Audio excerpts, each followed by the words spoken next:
So here in Tent City, we're a little bit late to the party in choosing a tent site, but I think we found a decent one right here.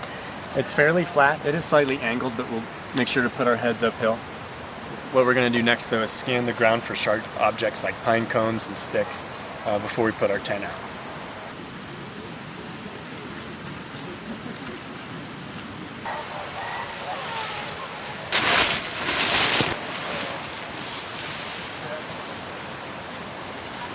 If you're pitching a tent in a windy area, helps to stake it down, then pitching the poles, and then erecting the tent underneath of it.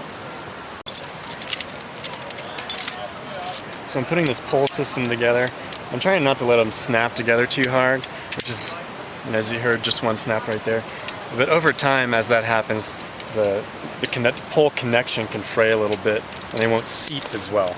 So it just helps the longevity of your tent and tent poles, if you can kind of ease them on like that. Now we're ready to insert the pole ends into the corner of the tent, and this tent, which is a Nemo Loci 3, has a pretty cool little snapping system here, like a ball and socket. Other tents have grommets. But when you're putting up the pole structure, if you don't have a buddy to help you out, it's good to connect one side and then move to the opposite side. Once you have the tent poles seated in the corners, whether they're grommets or this ball and socket system, it's time to erect the tent body or the canopy. And some tents have a sleeve system where you'd slide the poles through. This one obviously has a clip system. So we're going to start clipping these guys on.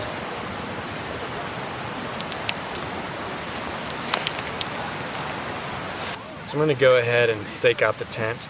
We're doing this to get it taut, which helps when you're putting the fly on, as well as just keeping your tent protected from wind. So when we're doing that, we're going to try to angle our stake at about 45 degrees before we pound it in.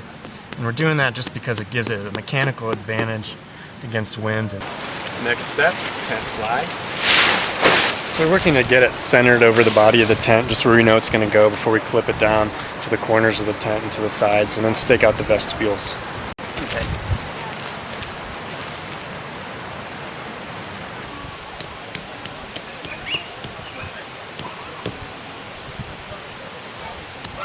Alright, we got the vestibule on. We're almost good to go. One last little thing.